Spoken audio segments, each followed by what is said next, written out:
Hello, and welcome to episode number 33 of the Rabe Creations podcast.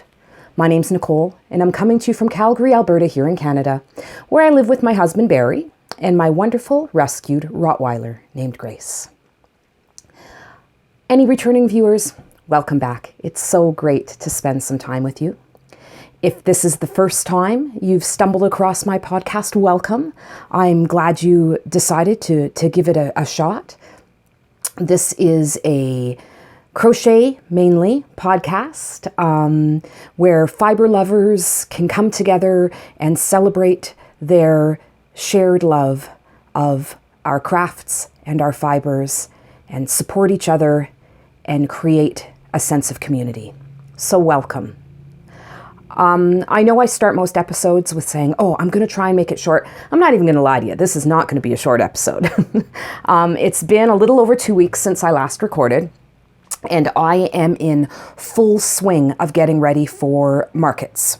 I have 3 confirmed markets coming up, so yeah, full swing. So, I suppose I should say, if you do like what you see here, let's go with a thumbs up. Subscribe if you haven't already. I understand there's a notification bell that you can hit to be notified when I post videos. Now, I have in the past attempted to do more smaller videos and release them that way. It just doesn't work for me. Perhaps it's my schedule. I work in retail sales, so I do not have regular set days off. Often my days off are different than other people's days off. In fact, they always are. I rarely get any time off on the weekends. So my recording schedule and my editing schedule sort of has to work around my full-time job schedule. So yeah, I'm finding that the once every 2 weeks, a longer episode is just what works for me. If you have to watch it in segments, watch it in segments. Alrighty. Well, as I said, I have a lot to share with you today, so I figured we could just jump right into it with my finished objects. So let me reach over here and grab the first one. So as I said, I am in full market making mode. And last year was the first year I really did a lot of amigurumis with markets, and it has gone over extremely well. So I'm going to continue going with that. Even the fiber show I did this spring, amigurumis went really, really well. So I'm going to keep going with that. And the first one I would like to show you, one of my newest makes, is based on a pattern by, let me see here, Sammy Loch, L-O-C-H. So I guess it could be Loch, but I'm going to say Loch. It is a pattern available on Ravelry. I want to say it was a free download, but I can't remember anymore. I pay for so many patterns and get so many patterns for free. I can't remember anymore, but definitely I will link it below and check it on out.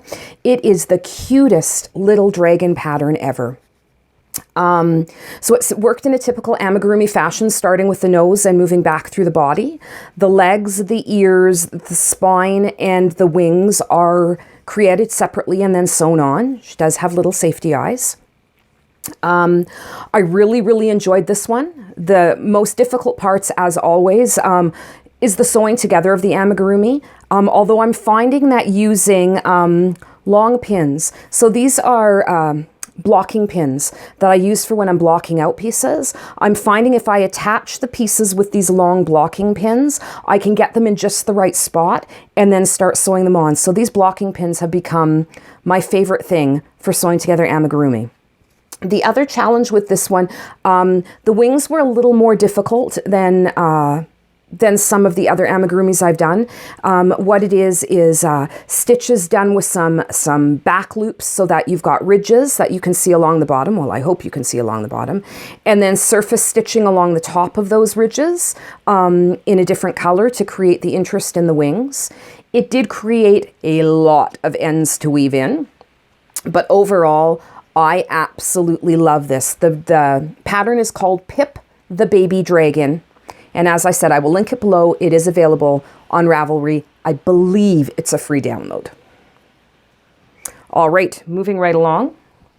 The next one I'd like to show you is a little teeny weeny ghost. So for the two shows that I'm doing, the fall shows, I will have a selection of Halloween as well as just fall themed things. So this little ghost is called Ghostly Gloria. And it is a design by Sarah Huntington, and it's in the Simply Crochet magazine number 49. So it's an older issue of Simply Crochet, which of course is a UK magazine. Super simple to make, really easy to come together.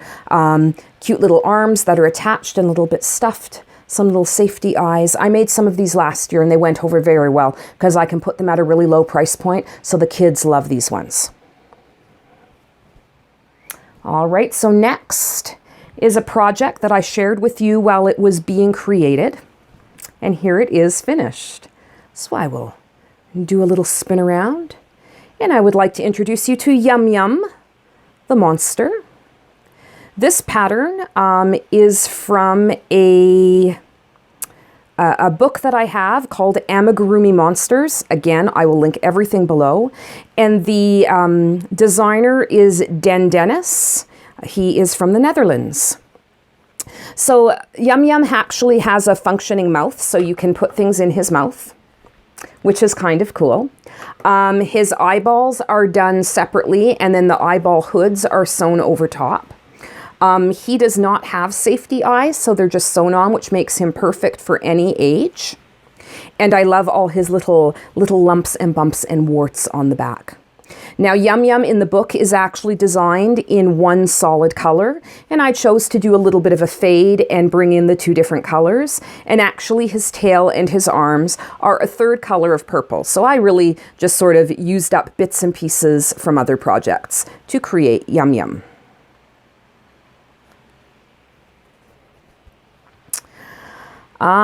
Let me see, the next finished project I can show you, like I said, I have been in full-on maker mode. I have been hooking. So the next thing I'm going to show you is a rectangular shaped baby blanket. So here it is, and it's going to be rather big to show you, but here it is. I like the rectangular shape of the granny square. The interesting thing is doing the rectangular shape. When you do a normal granny square, if you want the square to remain square and not get all shifty-tilty, you have to reverse every time you come to the end. So you do a round, and then when you go up, you turn it around and you work the other way, and then the other way, and then the other way. And that keeps your square square instead of tilty. And I'm sure that is the technical term, tilty. With the rectangular blanket, I found that wasn't an issue. So I did not have to reverse the blanket every time. I just went around and around and around. As you can see, my love for Grello continues. So that gray-yellow combination, and this one had white in it as well.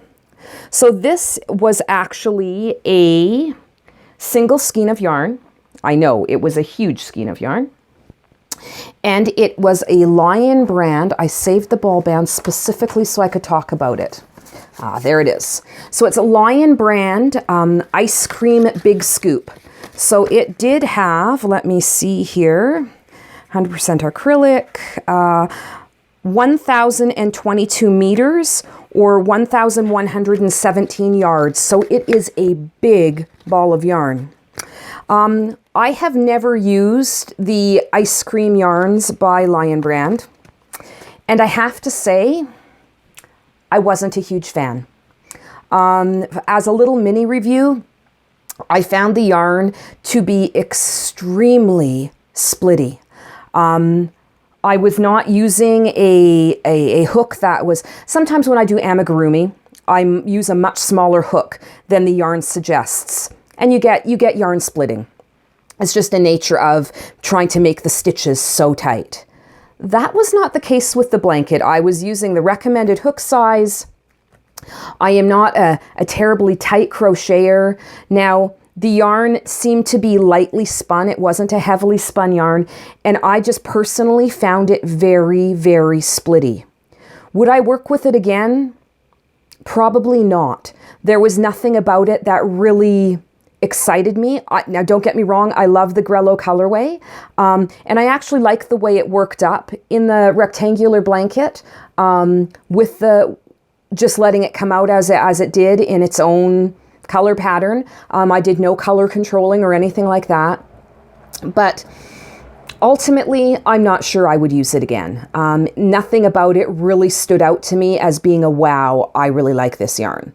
So there, again, my opinion. You may have a very different opinion, but that was my experience with the Big Scoop yarn from Lion Brand. So I have one more finished, well, there's two, but they go together, finished project to show you.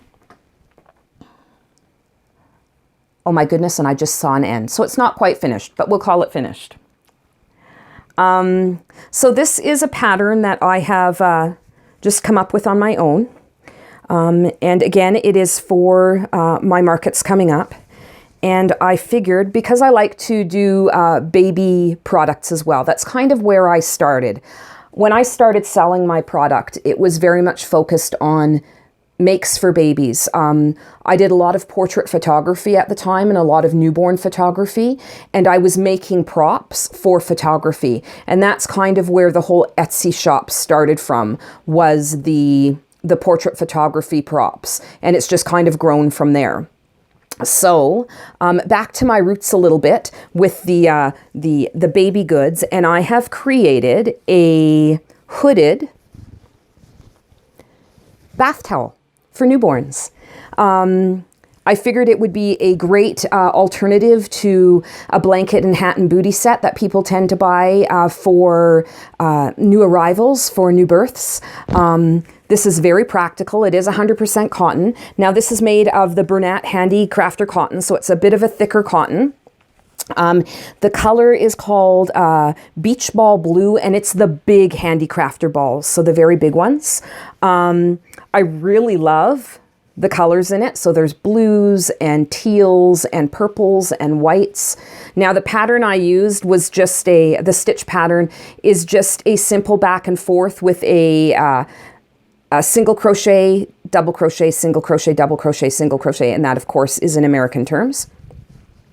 Across to give this more interesting pattern. I kind of like the way it played with the variegated yarn instead of, as you can see on the edge, I did just a half double crochet border, and it comes into very much into blocks. So I kind of like how the patterning went with using the double crochet, single crochet, double crochet. And then when you turn around and come back the other way, your single crochet is on top of your double crochet is on top of your single crochet. So it does end up giving you a straight finish. Now, the hood part, I just did a triangular granny shape. I connected it all with a border row of single crochet and then did a finishing row of half double crochet.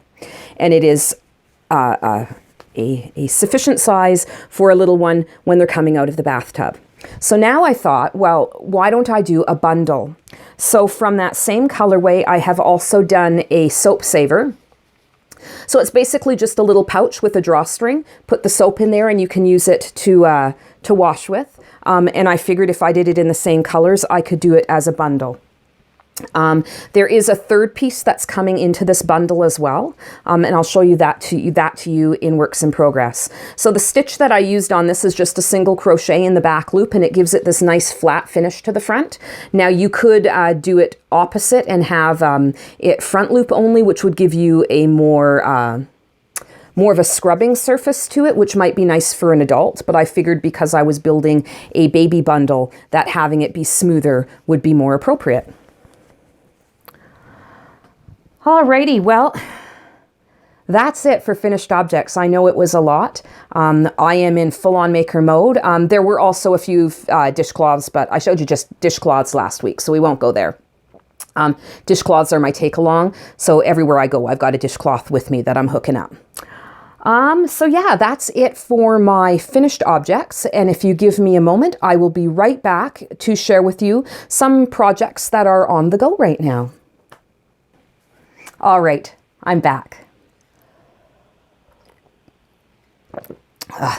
Sip of coffee, and let's get right into the projects that I'm currently working on. So going with the bath bundle that I'm building for the babies, and I want to have a couple of those bundles ready to go for my market at the end of September. I am, also creating one of my bath mitts. Now I've shown the bath mitts before, so more or less what it is a bath face cloth, like a bath cloth, but it's in a mitt, so you can put your hand right into the mitt. And again, it's in that same colorway. This is what the balls look like when they're together. That's the hook that I'm using. Have to keep it all together, you know.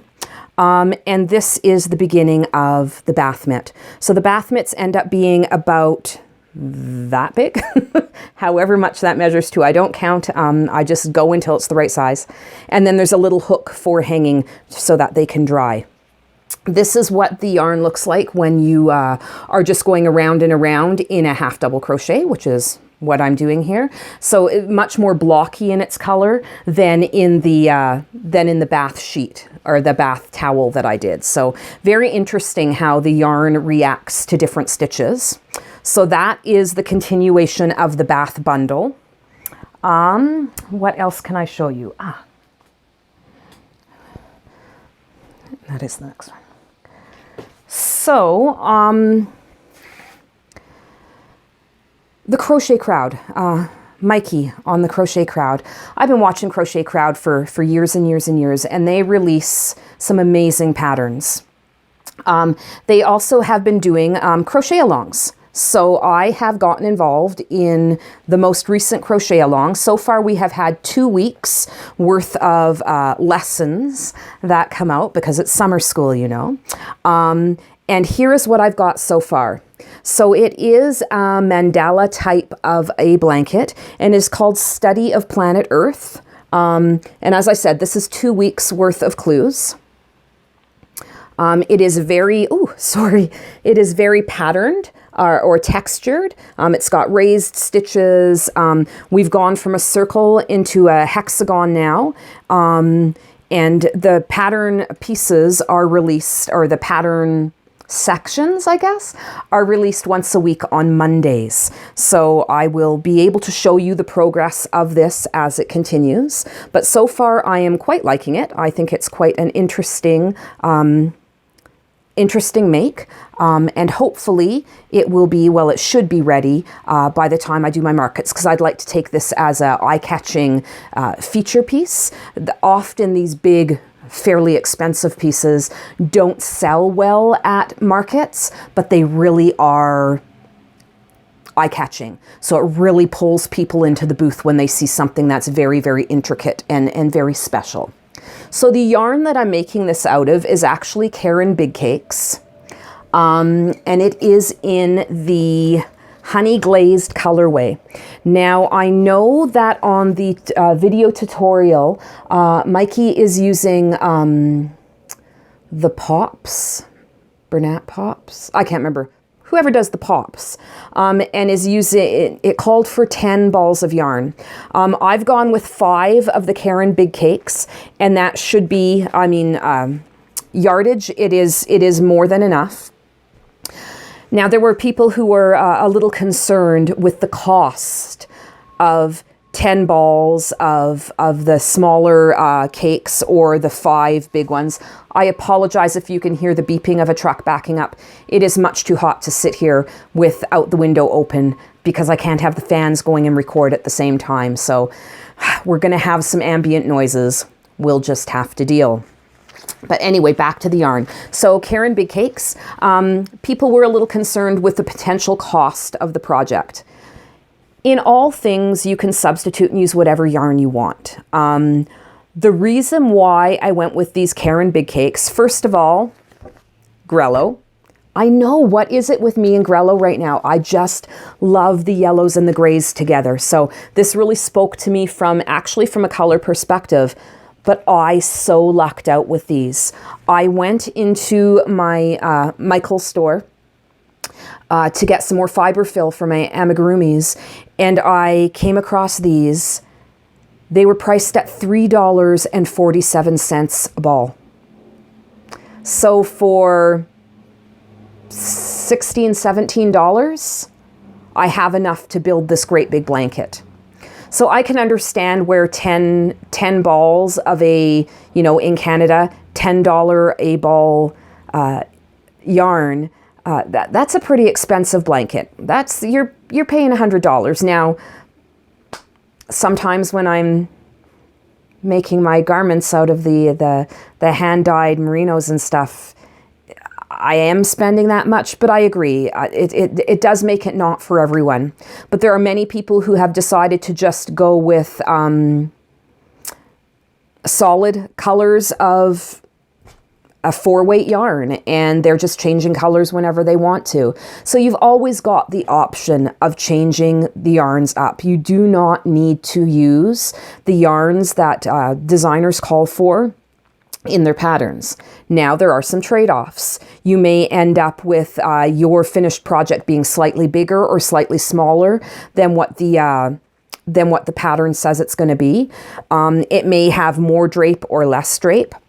The biggest thing that I consider is the weight of the yarn, but I don't always even follow the weight that's printed on it. So like on Karen the Big Cakes, it has this handy dandy little gauge here that tells you it's a number 4. But you can just go by weight and meterage to figure out what your yarn is. There's a lot of fingering weight yarns out there that are actually a lace weight, and there's a lot of fingering yarns out there that would fall into a number 2 weight. There's even some that would sort of verge on being number 3s, and all of that can change the finished project. So it's really important, if you're concerned with getting exactly the same sizing results as the designer, it's really important, in my opinion, that you get good at looking at meterage versus weight. So how many meters do you get per 100 grams?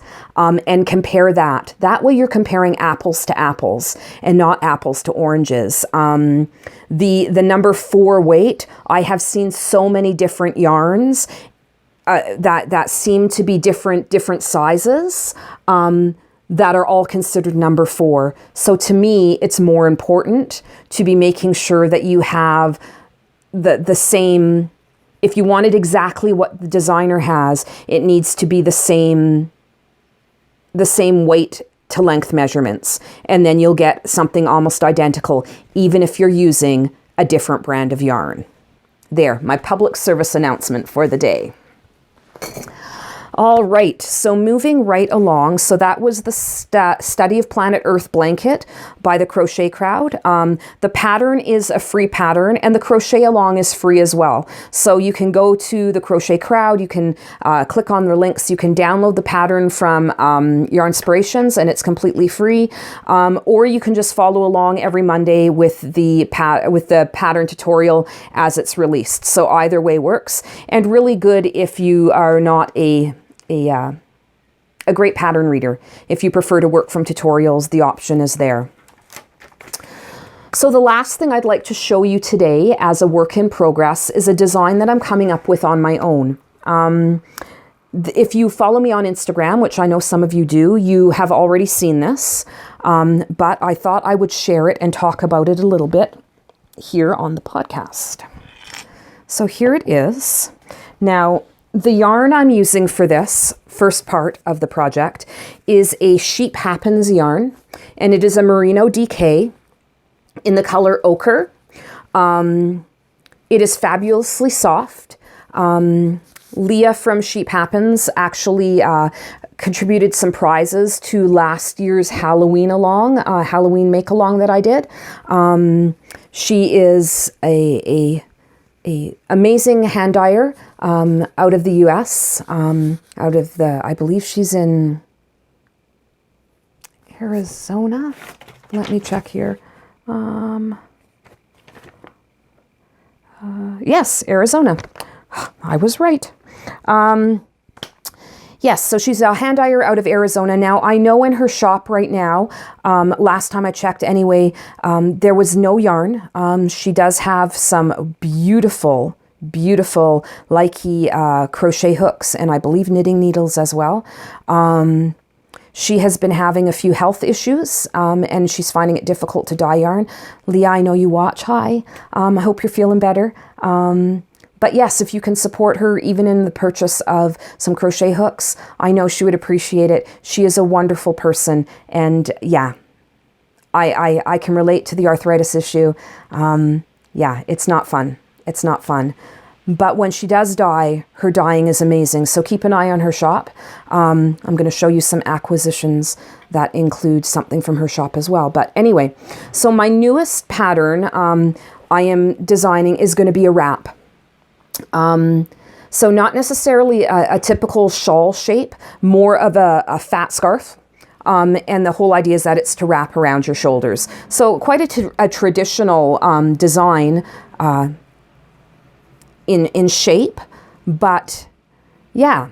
So here it is so far, and this is the very beginning of it. So I have a bit of a ribbed detail on the end, and then we have moved into some filet crochet in these almost, oh, let's call it what it is. They are inspired by a beehive. So we have 3 of the shapes here. There will be another 2 coming here in the yellow, in this ochre color. Now the yarn that the dye on this yarn is absolutely amazing.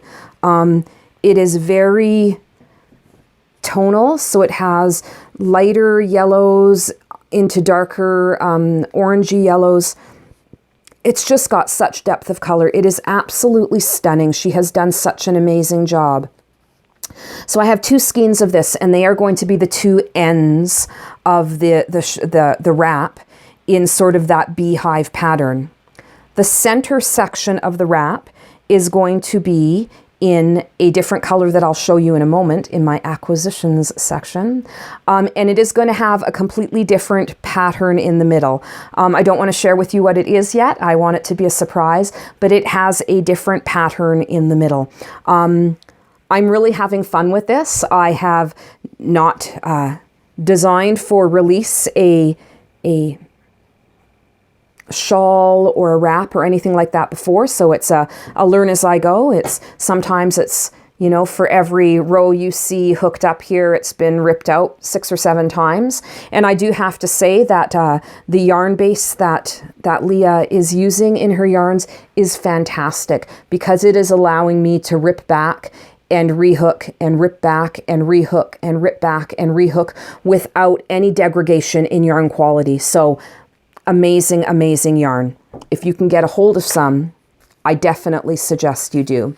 So that's Sheep Happens yarn. Again, everything will be linked below. So that is the newest pattern. I am probably looking at a release date of closer to the end of August, beginning of September. So more of a fall release on that one. I will be looking for testers as I get a little bit closer. So watch this space if you'd like to be a pattern tester. Alrighty, that's all I have to share with you for current projects.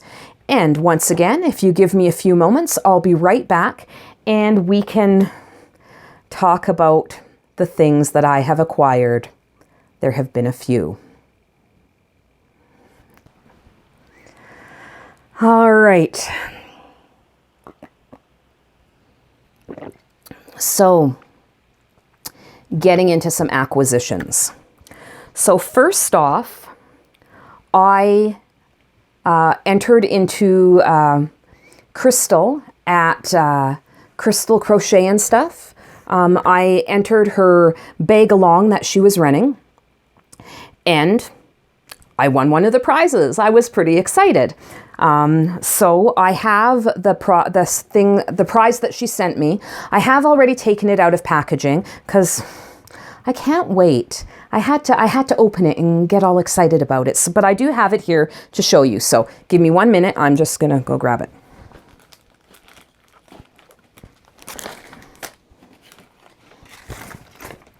So we can start out with this cute little card. that Crystal sent. And it is a little cat with some shiny flower head dress on the cat, and a nice little note in there from Crystal. Thank you so much, Crystal. And what did I win? Well, first of all, I won a crochet hook case. So this will come in quite handy.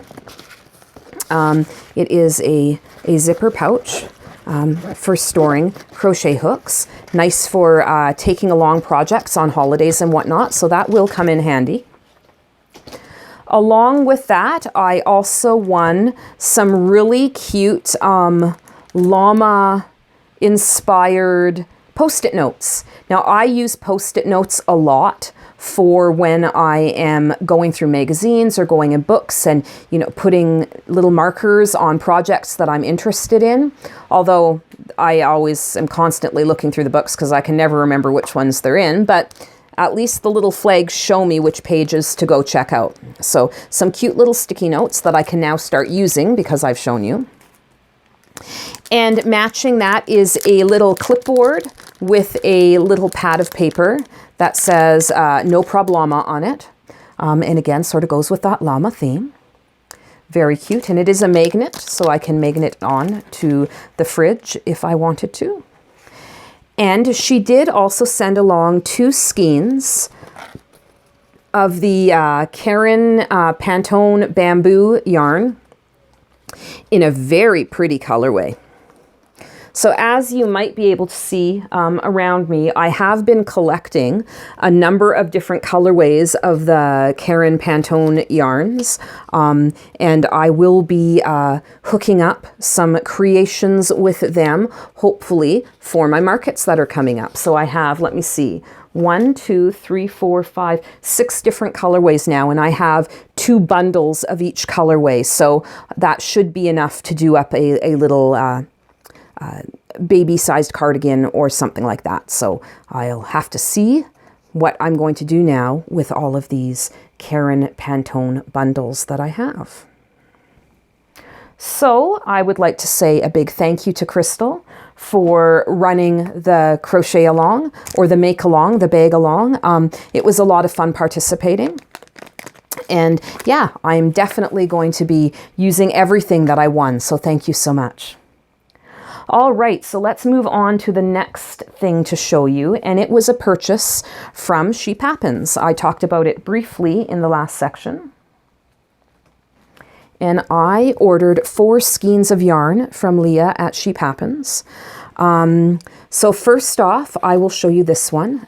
It is a merino sock yarn. So it is 80% superwash merino and 20% nylon. And there are 400 yards in 365 meters, or 400 yards or 365 meters per 100 grams.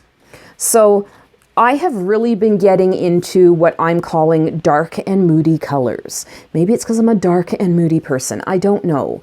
But I'm really liking these darker tone, more moody colors. And Leah has outdone herself with this skein. The colorway is called Victorian Grunge, and I absolutely love it.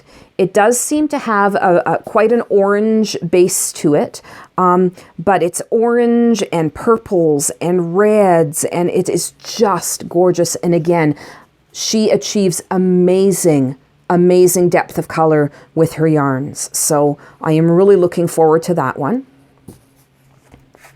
The next one that I ordered from her, again, it's her merino sock base. So the same base as the Victorian Grunge. Was that what it was called? Yes, Victorian Grunge. This one is called Black Watch. And again, amazing colors. Look at the colors she's gotten here. There's greens, there's purples, there's burgundy colors, there's blues. It is just stunning. And I can hardly wait to see how this works up. And again, the depth of color, it's amazing what she's doing. I love this yarn. So that is Black Watch. And again, those sort of dark and moody colors. And then I ordered 2 skeins of this one. And this is a Merino DK, the same base as the ochre color that I showed you. And this color is called Hedra. And it is a green and navy blue yarn colorway. This is going to be the center of the wrap that I'm making. So it's those two colors together. And I think that is going to be amazing as a fall toned shawl or wrap. So absolutely stunning. Of course, when I release the pattern, I will be suggesting that you use this yarn. You may not be able to use this yarn. So again, as I was saying with the blanket, as long as you're substituting a similar weight of yarn, you should get a similar finished product. If you choose to go with a thinner yarn, you're going to get a smaller product. Unless you go with a thinner yarn and a bigger hook, and then you'll get a just much more lacier product. So it just depends on the look you want. But yeah, this is what I am building my next pattern out of. And I just think these two colors together are gorgeous. So that's what I have purchased from Leah at Sheep Happens Yarn.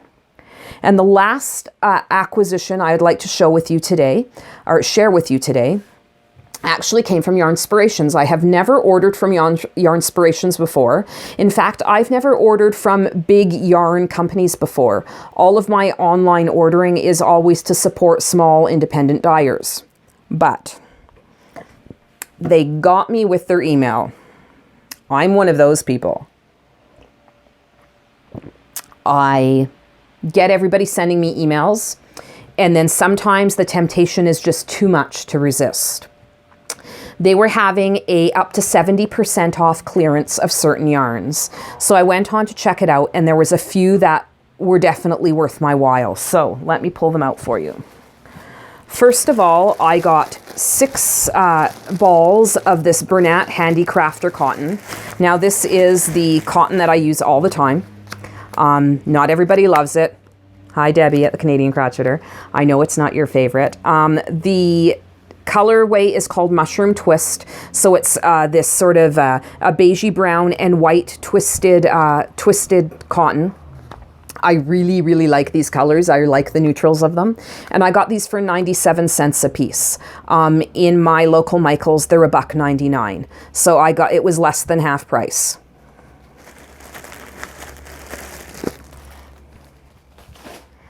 I also got 2 skeins, and this is incredibly soft. And it makes sense because it's Caron Simply Soft. Now, I have worked with Caron Simply Soft before, and it's not my favorite yarn to work with.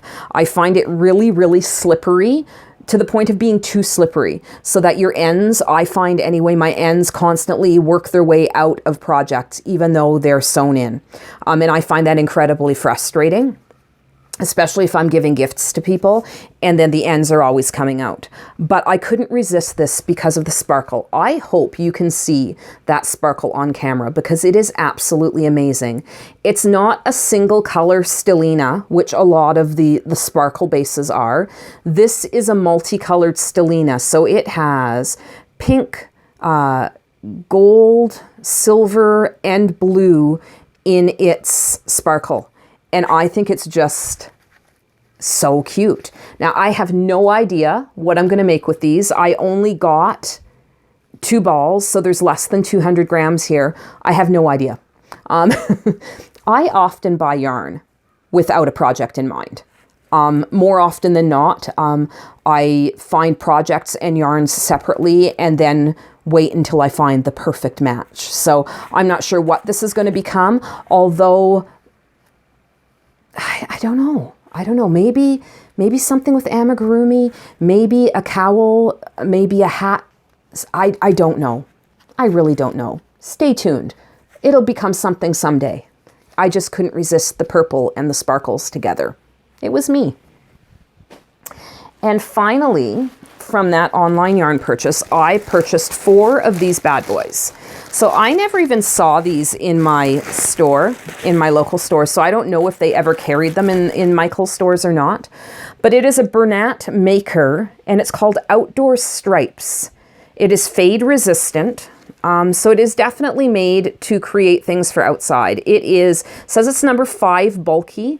Now, I know there's a lot of crafters out there. There's a lot of crocheters out there who only work with the thick yarns. I'm the opposite. Anything bigger than a 4-weight to me is foreign. I don't do a lot of bulky yarn makes. So this is going to be a little bit different. The yarn itself is almost like a chained tube that is stuffed with acrylic, I would believe, because it is a 68% acrylic and 32% nylon blend. And it is definitely like a tube in this sort of teal and white stripe. In fact, it's called Fresh Teal Stripes. But I figured this would be really cute to make a couple of outdoor pillows. Not necessarily for myself, but perhaps for my mom.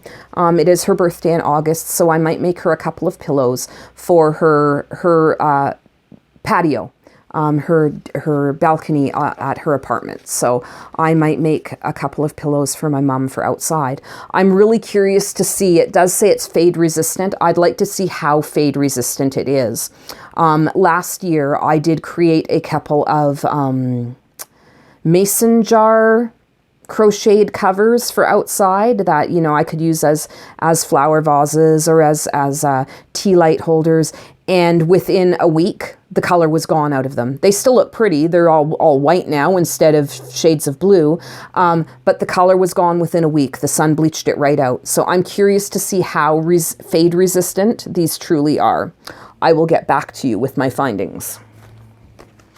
So those are the acquisitions to share with you this week. So there's been a few, not as many as there's been in the past, but there's been a few. Alrighty, so give me a few seconds. I will be right back with some shop news, and then that'll be about it for today. So give me 2 seconds. All right. For those of you who have stuck around this long today, thank you so much. Just a little bit of shop news for you, and then I will be signing off for the day. So for those of you who have been around for a while, you know about my Etsy shop. For those of you who are new, you probably don't. So I do have a shop on Etsy that has patterns. It has finished crochet projects as well. I also do project bags, so fabric project bags. As you've probably all heard, if you're not Etsy sellers yourself, Etsy has come up with a new policy in regards to shipping. They are encouraging us shop owners to provide free shipping to US customers. I use the term free shipping loosely because everyone knows there is no such thing as getting something for free. The post office is not shipping anything for free. There is a cost that goes with shipping. More or less what they're saying is included shipping. So having a price that includes shipping, that is your sole price, instead of having, you know, the price and then plus shipping. The whole thing says that if you provide free shipping to US customers, you will be given priority placement in searches. Is this fair? Probably not. However, Etsy is their own business and they make their rules. So it is up to each individual seller to figure out how they're going to make this work. Right now, about half the traffic I get in my Etsy shop is driven through searches, so people who are searching through Etsy and find me. And about half of my traffic comes from YouTube, comes from Facebook, comes from my other routes are direct to my page. So people that I am encouraging to go look at my shop, or that other podcasters or word of mouth but people are being encouraged to go look at my shop and they're coming directly there. When I look at the buyers, again, I would say half, if not more than half of my purchases are coming from customers in the US. Can I afford to not show up in searches for those customers? I don't think so. So yes, I have complied and I am offering free shipping, but I wanted it to be fair for everyone. So my shipping is free for everyone. So right now I only ship to Canada and the US. I was looking at doing Australia and I had it on there for a while, but I have to look at shipping costs first to see if I can make this work. The UK is a little bit difficult for me to ship to because I don't do returns. Because of where I started with my crochet business with Etsy and being photo props, unfortunately, there are unscrupulous people out there who will order your baby blankets and your props, use them for their photo shoots, and then return them.